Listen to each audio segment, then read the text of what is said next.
और बीजेपी तो सबसे बड़का झूठा पार्टी है। ये हम नहीं कहे, नीतीश कुमार जी का है। नीतीश कुमार जी कहते हैं बीजेपी का मतलब बड़का झूठा पार्टी।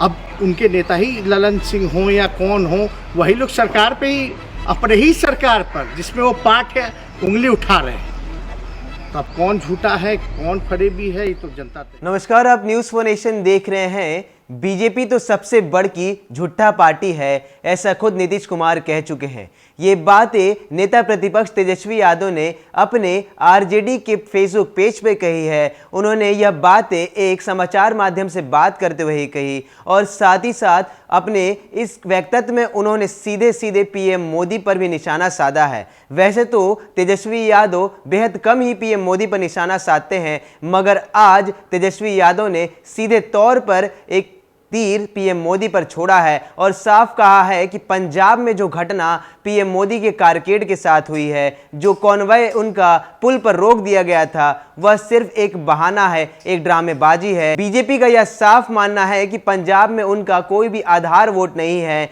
इसी को मुद्दा बनाते हुए वह यूपी और फिर साथ ही साथ अन्य बचे राज्यों में भी विधानसभा का चुनाव लड़ेगी और सहानुभूति वोट हासिल करेगी। आपको बता दें कि जिस प्रकार से पंजाब में जब पीएम मोदी का कारकेड गुजर रहा था तो 20 मिनट तक उनके कारकेड को प्रदर्शनकारियों ने रोक दिया, जिसको देखते हुए यह मुद्दा पूरे देश में फैला और साथ ही साथ कई जो विपक्षी पार्टियां हैं उनका यह कहना था कि यह मुद्दा सिर्फ चुनावी रंजिश के कारण हो रहा है, इसमें सिर्फ सहानुभूति वोट के लिए ही पीएम मोदी यह कदम उठा रहे हैं। मगर जिस प्रकार से नेता प्रतिपक्ष तेजस्वी यादव ने सीएम नीतीश को लेते हुए भी यह बात कही है कि एक समय था जब सीएम नीतीश कुमार बीजेपी को बड़का झूठा पार्टी कहते थे और साथ ही साथ उनके जो राष्ट्रीय अध्यक्ष हैं ललन सिंह और ना जाने कितने ही नेता उनकी जो बीजेपी के साथ साझेदारी है उस पर भी सवाल उठाते रहे हैं। देखिए किस प्रकार से नेता प्रतिपक्ष तेजस्वी यादव बीजेपी पर हमला तो कर ही रहे हैं, साथ ही साथ सीएम नीतीश कुमार को भी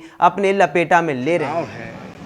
जो पंजाब में हम लोग देख रहे हैं, किसानों के मुद्दे को गायब कर दिया गया, बेरोजगारी के मुद्दे को गायब कर दिया गया, गरीबी के मुद्दे, महंगाई के मुद्दे सबको गौन कर दिया गया है। केवल एक ही इशू दिखाई दे रहा है जो कि पंजाब में जो क्रिएटेड इशू है उसको दिखाया जा रहा है, ताकि पंजाब में तो उनका कुछ है नहीं बचा, वो तो वो भी जान रहे हैं, लेकिन पंजाब में जो किया वो कम से कम यूपी में फ़ायदा हो जाए, इसके लिए सारा काम हो रहा। अब जहाँ जहाँ चुनाव है वहाँ वहाँ ईडी इनकम टैक्स घूमेंगे विपक्षियों के पीछे, और ये अपने हिसाब से करता हुआ अपना जो ये लोग का काम है आरएसएस का, बीजेपी का, गुमराह करो, बेवकूफ़ बनाओ, वो करेगी। और बीजेपी तो सबसे बड़का झूठा पार्टी है। ये हम नहीं कहे, नीतीश कुमार जी का है। नीतीश कुमार जी कहते हैं बीजेपी का मतलब बड़का झूठा पार्टी। अब उनके नेता ही ललन सिंह हों या कौन हो, वही लोग सरकार पे ही, अपने ही सरकार पर जिसमें वो पार्ट है, उंगली उठा रहे हैं। तो अब कौन झूठा है कौन फरेबी है, ये तो जनता। जिस प्रकार आपने सुना नेता प्रतिपक्ष तेजस्वी यादव का यह साफ कहना है कि पीएम मोदी के जो कारकेड को रोका गया है वह अब एक मुद्दा बनाया जा रहा है सिर्फ विधानसभा चुनावों को लेकर। इसको देखते हुए बीजेपी अब जनता के पास जाएगी और वोट मांगेगी। अगर जनता इस फैसले पे आती है कि वह बीजेपी को वोट देगी तो इसमें सीधे सीधे जनता का नुकसान है।